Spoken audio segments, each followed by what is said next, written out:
Hello दोस्तों, स्वागत है आपका मेरे यूट्यूब चैनल परीक्षा प्लान में। प्रीवियस ईयर के क्वेश्चंस की सीरीज में आज सीडीपी का पार्ट 3 है। आज भी हम लोग सीडीपी के प्रीवियस ईयर के क्वेश्चंस को सॉल्व करेंगे। तो चलिए वीडियो को शुरू करते हैं। हित में कौन सी संज्ञानात्मक क्रिया दी गई सूचना के विश्लेषण के लिए प्रयोग में लाई जाती है? विकल्प ए है वर्णन करना, विकल्प बी है पहचान करना, विकल्प सी है अंतर करना और विकल्प डी है वर्गीकृत करना। तो इस प्रश्न का सी विकल्प सही है। संज्ञानात्मक क्रिया के अंतर्गत पूछा गया है, इसलिए सी विकल्प सही होगा कि अंतर करना। अगला प्रश्न है, राजेश अति लोलुप पाठक है। बहुत ही ज़्यादा शुद्ध हिंदी का प्रयोग किया गया है। लोलुप मतलब होता है कि बहुत ही ज़्यादा सक्रिय है और उसको हमेशा इच्छा रहती है पढ़ने की, इसलिए इसमें लिखा है लोलुप पाठक। आगे लिखा है वह अपने कोर्स की पुस्तकें पढ़ने के अतिरिक्त प्रायः पुस्तकालय जाता है और विभिन्न प्रकरणों पर पुस्तकें पढ़ता है। इतना ही नहीं, राजेश भोजन अवकाश में अपने परियोजना कार्य करता है। उसे परीक्षाओं के लिए पढ़ने के लिए अपने शिक्षकों अथवा अभिभावकों द्वारा कभी भी कहने की जरूरत नहीं है और वह वास्तव में सीखने का आनंद लेता नजर आता है। उसे क्रिकनायक के रूप में सर्वाधिक बेहतर रूप से वर्णित किया जा सकता है। विकल्प ए लिखा है आंतरिक रूप से अभिप्रेरित शिक्षार्थी, विकल्प बी है तथ्य आधारित शिक्षार्थी, विकल्प सी है शिक्षक अभिप्रेरित शिक्षार्थी और विकल्प डी है आकलन आधारित शिक्षार्थी। तो इस प्रश्न का ए विकल्प सही है कि वो आंतरिक रूप से अभिप्रेरित है। उसे प्रेरणा की जरूरत नहीं है, किसी को कहना नहीं पड़ता है। वह खुद से अपनी वो किताबें पढ़ता है और परीक्षा के लिए तैयारी करता है, इसलिए ए विकल्प सही है कि वह आंतरिक रूप से अभिप्रेरित है। अगला प्रश्न है, यदि पूर्व प्राथमिक स्तर पर बच्चों पर खोज करने की अनुमति दे दी जाए तो वे संतुष्ट हो जाते हैं। जब उन्हें हतोत्साहित किया जाता है तो वे व्यथित हो जाते हैं। वे ये करना है कि उनकी अवप्रेरणा के कारण करते हैं। विकल्प ए है अपनी शक्तियों के उपयोग करते हैं, विकल्प बी है अपनी उपेक्षा को कम करने, विकल्प सी है कक्षा के साथ संबद्ध होने और विकल्प डी है कक्षा में अव्यवस्था फैलाने। तो इस प्रश्न का बी विकल्प सही है कि अपनी उपेक्षा को कम करने। अगला प्रश्न है, मानव बुद्धि एवं विकास की समझ शिक्षक को क्रिकनायक के योग्य बनाती है। किसके योग्य बनाती है ये बताना है। विकल्प ए है निष्पक्ष रूप से अपने शिक्षण अभ्यास, विकल्प बी है शिक्षण के समय शिक्षार्थियों के संदेहों पर नियंत्रण बनाए रखने, विकल्प सी है विविध शिक्षार्थियों के शिक्षण के बारे में स्पष्टता और विकल्प डी है शिक्षार्थियों को यह बनाने कि वे अपने जीवन में कैसे सुधार कर सकते हैं। तो इस प्रश्न का सी विकल्प सही है कि विविध शिक्षार्थियों के शिक्षण के बारे में स्पष्टता। अगला प्रश्न है, निम्नलिखित में से कौन सा शब्द है? विकल्प ए शिक्षक द्वारा प्रश्न पूछना संज्ञानात्मक विकास में बाधक है, विकल्प बी विकास और सीखना सामाजिक सांस्कृतिक संदर्भों से अप्रभावित रहते हैं, विकल्प सी शिक्षार्थी एक निश्चित तरीके से सीखते हैं और विकल्प डी खेलना संज्ञान और सामाजिक दक्षता के लिए सार्थक है। तो इस प्रश्न का डी विकल्प सही है। सत्य कथन बताना है कि कौन सा कथन सत्य है, इसलिए डी विकल्प सही है कि खेलना संज्ञान और सामाजिक दक्षता के लिए सार्थक है। अगला प्रश्न है, बच्चे के विकास में आनुवांशिकता और वातावरण की भूमिका के बारे में निम्नलिखित में से कौन सा शब्द है? विकल्प ए है आनुवांशिकता और वातावरण दोनों एक बच्चे के विकास में 50-50% योगदान देते हैं, विकल्प बी है समवयस्कों और पितृत्व का सापेक्ष योगदान योगात्मक नहीं होता, विकल्प सी है आनुवांशिकता और वातावरण एक साथ परिचालित नहीं होते और विकल्प डी है सहज रुझान वातावरण से संबंधित है जबकि वास्तविक विकास के लिए आनुवांशिकता जरूरी है। तो इस प्रश्न का बी विकल्प सही है कि समवयस्कों और पितृत्व का सापेक्ष योगदान योगात्मक नहीं होता। अगला प्रश्न है, सामाजिकरण है। विकल्प ए है सामाजिक मानदंडों में परिवर्तन, विकल्प बी है शिक्षक एवं पढ़ाई गई के बीच संबंध, विकल्प सी है समाज के आधुनिकीकरण की प्रक्रिया और विकल्प डी है समाज के मानदंडों के साथ अनुकूलन। तो इस प्रश्न का डी विकल्प सही है कि समाज के मानदंडों के साथ अनुकूलन। अगला प्रश्न है, एक पीटी शिक्षक क्रिकेट के खेल में अपने शिक्षार्थियों के क्षेत्र रक्षण को सुधारना चाहता है। निम्न में से कौन सी युक्ति शिक्षार्थियों को अपना लक्ष्य प्राप्त करने में सर्वाधिक सहायक है? विकल्प ए है शिक्षार्थियों को क्षेत्र रक्षण का अधिक अभ्यास करवाना। विकल्प बी है शिक्षार्थियों को यह बताना कि क्षेत्र रक्षण सीखना उनके लिए किस प्रकार महत्वपूर्ण है। विकल्प सी है बेहतर क्षेत्र रक्षण और सफलता की दर से पीछे की तरफ को स्पष्ट करना। और विकल्प डी है क्षेत्र रक्षण को प्रदर्शित करना और शिक्षार्थी अवलोकन करना। तो इस प्रश्न का ए विकल्प सही है कि शिक्षार्थियों को क्षेत्र रक्षण का अधिक अभ्यास करवाया जाए, उसके बाद उनका परीक्षण किया जाए। अगला प्रश्न है, एक शिक्षिका अपने शिक्षार्थियों की इस ग्रुप में मदद करना चाहती है कि वे एक स्थिति की अनेक दृष्टिकोण से सराहना कर सकें।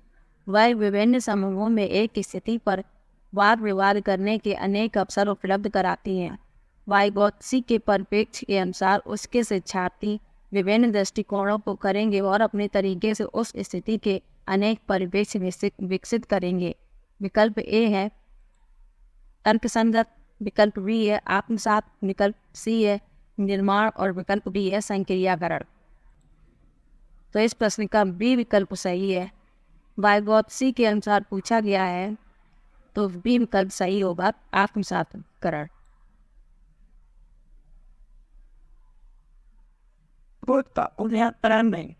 इस प्रश्न का बी विकल्प सही है आत्मसात।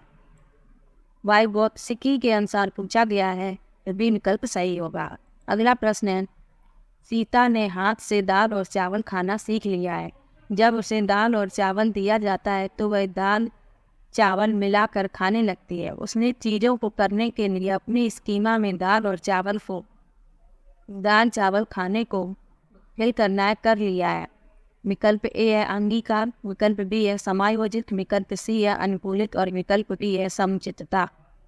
तो इस प्रश्न का सी विकल्प सही है, क्योंकि सीता अब चावल और दाल को मिलाकर अपने हाथों से खा लेती है, तो उसने अपने स्कीमा में दाल और चावल के खाने की क्रिया को अनुकूलित कर लिया है, इसलिए सी विकल्प सही होगा।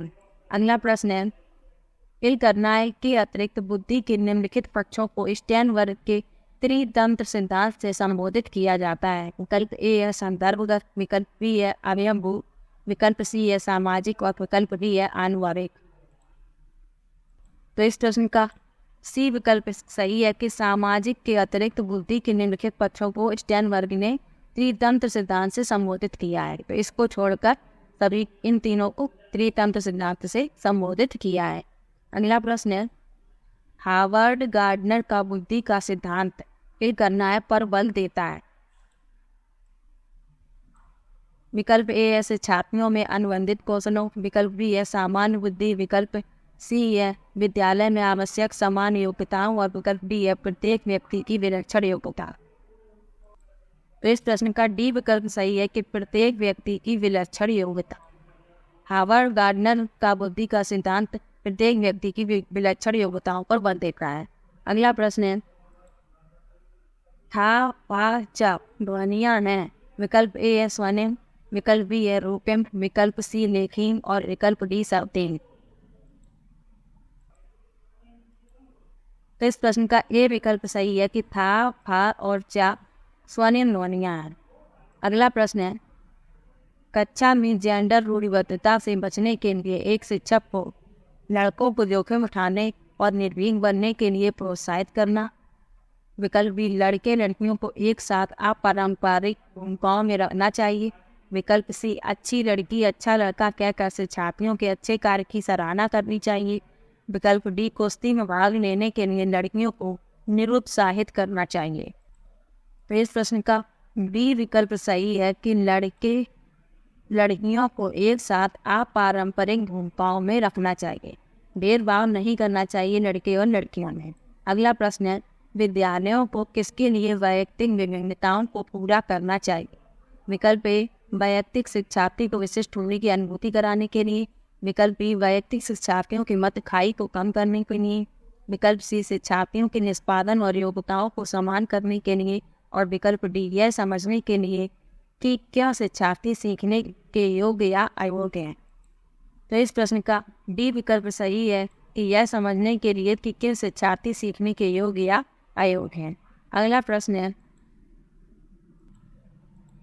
शिक्षार्थियों में वैयक्तिक भिन्नताओं को संबोधित करने के लिए एक विद्यालय किस प्रकार का सहयोग उपलब्ध करवा सकता है। विकल्प ए, सभी शिक्षार्थियों के लिए समान स्तर की पाठ्यचर्या का अनुगमन करना।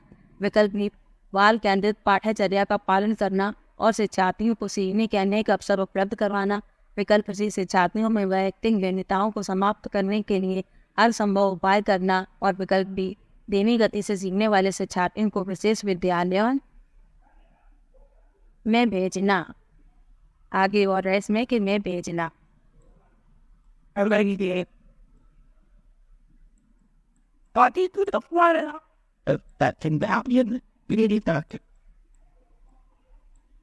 तो इसने बताना है कौन सा विकल्प सही है।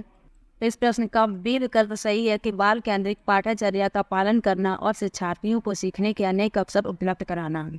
अगला प्रश्न है, सतत और व्यापक मूल्यांकन करना है पर बल देता है, किस पर बल देता है ये बताना है। विकल्प ए, बोर्ड परीक्षाओं की अनावश्यकता पर। विकल्प बी, सीखने को सुनिश्चित करने के लिए व्यापक स्केल पर निरंतर परीक्षण। विकल्प सी, सीखने को किस प्रकार अवलोकित, रिकॉर्ड और सुधारा जाए इस पर। और विकल्प डी, शिक्षण के साथ परीक्षाओं का सामंजस्य। तो इस प्रश्न का सी विकल्प सही है कि सीखने को किस प्रकार अवलोकित, रिकॉर्ड और सुधारा जाए इस पर। अगला प्रश्न है, विद्यालय आधारित आकलन। विकल्प ए, शिक्षार्थियों और शिक्षकों को अगंभीर और लापरवाह बनाता है। विकल्प बी, शिक्षा बोर्ड की जवाबदेही कम कर देता है। विकल्प सी, सार्वभौमिक राष्ट्रीय मानकों की प्राप्ति में बाधा उत्पन्न करता है। और विकल्प डी, परिचित वातावरण में अधिक सीखने में सभी शिक्षार्थियों की मदद करता है। तो इस प्रश्न का डी विकल्प सही है। विकल्प देख के ही उत्तर पता चल जाते हैं, बाकी विकल्प लग ही नहीं रहे हैं कि ये उत्तर हो सकते हैं। तो इसलिए डी विकल्प सही है कि परिचित वातावरण में अधिक सीखने में सभी शिक्षार्थियों की मदद करता है। अगला प्रश्न है, सीखने की तत्परता फिर करना है की ओर संकेत करती है। विकल्प ए है थानदायक का तत्परता का नियम। विकल्प बी है शिक्षार्थियों का सामान्य योग्यता स्तर। विकल्प सी है सीखने के साथ अतिरिक्त में शिक्षार्थियों का वर्तमान संज्ञानात्मक स्तर। और विकल्प डी है सीखने के कार्य की प्रकृति को स्पष्ट कर पाए। तो इस प्रश्न का सी विकल्प सही है कि सीखने के साथ अत्यंत में शिक्षार्थियों का वर्तमान संज्ञानात्मक स्तर। अगला प्रश्न है, एक शिक्षिका की कक्षा में कुछ शारीरिक विकलांगता वाले बच्चे हैं, निम्नलिखित में से उसके लिए क्या कहना सबसे उचित होगा। विकल्प ए, पोलियोग्रस्त बच्चे अब एक गाना प्रस्तुत करेंगे। विकल्प बी, पहिया कुर्सी वाले बच्चे हॉल में जाने के लिए अपने समवयस्क साथी बच्चों से मदद ले सकते हैं। विकल्प सी, शारीरिक रूप से असुविधाग्रस्त बच्चे कक्षा में ही कोई वैकल्पिक गतिविधि कर सकते हैं। और विकल्प डी, मोहन खेल के मैदान में जाने के लिए आप अपनी साथियों का प्रयोग क्यों नहीं करते। तो इस प्रश्न का डी विकल्प सही है। हमें उचित कथन बताना है कि उसके अतिरिक्त निम्नलिखित सभी के कारण अधिगम अक्षमता उत्पन्न हो सकती है। विकल्प ए है सांस्कृतिक कारक। विकल्प बी है सेरेब्रल डिसफंक्शन। विकल्प सी है संवेगात्मक विघ्न। और विकल्प डी है व्यवहारगत विघ्न। तो इस प्रश्न का ए विकल्प सही है। के अतिरिक्त पूछा गया है, तो इसके अतिरिक्त इन सभी के कारण अधिगम अक्षमता उत्पन्न हो सकती है। अगला प्रश्न है, एक समावेशी विद्यालय। विकल्प ए है शिक्षार्थियों की नियोग्यता के अनुसार उनकी सीखने की आवश्यकताओं को निर्धारित करता है। विकल्प बी है शिक्षार्थियों की क्षमताओं की परवाह किए बिना सभी के अधिगम परिणामों को सुधारने के लिए प्रतिबद्ध होता है। विकल्प सी है शिक्षार्थियों के मध्य अंतर करता है और विशेष रूप से सक्षम विद्यार्थियों के लिए कम चुनौतीपूर्ण उपलब्धि लक्ष्य निर्धारित करता है। और विकल्प डी है विशेष रूप से योग्य शिक्षार्थियों के अधिगम परिणामों को सुधारने के लिए विशिष्ट रूप से प्रतिबद्ध होता है। तो इस प्रश्न का बी विकल्प सही है कि शिक्षार्थियों की क्षमताओं की परवाह किए बिना सभी के अधिगम परिणामों को सुधारने के लिए प्रतिबद्ध होता है।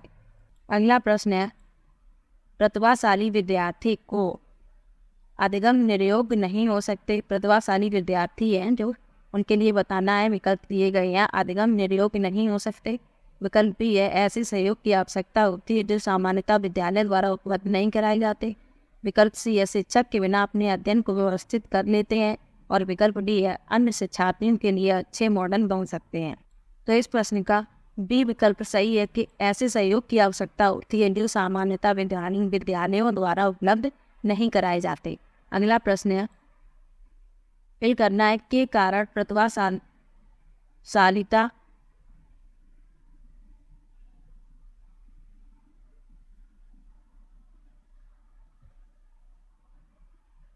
के कारण प्रतिभाशालिता होती है। विकल्प ए है मनोसामाजिक कारकों, विकल्प बी है आनुवंशिक रचना, विकल्प सी है वातावरणीय प्रेरणा और विकल्प डी है बी और सी का संयोजन। तो इस प्रश्न का डी विकल्प भी सही है। बी और सी इसमें दोनों सही है और डी विकल्प में लिखा है कि बी और सी का संयोजन। अगला प्रश्न है बच्चों में सीखने और सुनने के लिए अधिगम योग्य वातावरण के लिए निम्नलिखित में से कौन उपयुक्त है। विकल्प ए है शिक्षार्थियों को कुछ या छूट देना कि क्या सीखना है और कैसे सीखना है। विकल्प बी एक लंबे समय के लिए निष्क्रिय रूप से सुनना। विकल्प सी निरंतर गृह कार्य देते रहना और विकल्प डी सीखने वाले द्वारा व्यक्तिगत कार्य करना। तो इस प्रश्न का ए विकल्प सही है कि शिक्षार्थियों को कुछ या छूट देना कि क्या सीखना है और कैसे सीखना है। अगला प्रश्न है गतिक कौशलों में अधिगम नियोगिता कहलाती है। विकल्प ए है डिस्पेजिया, विकल्प बी है डिस्प्रैक्सिया, विकल्प सी है डिस्कैल्कुलिया और विकल्प डी है डिसलेक्सिया।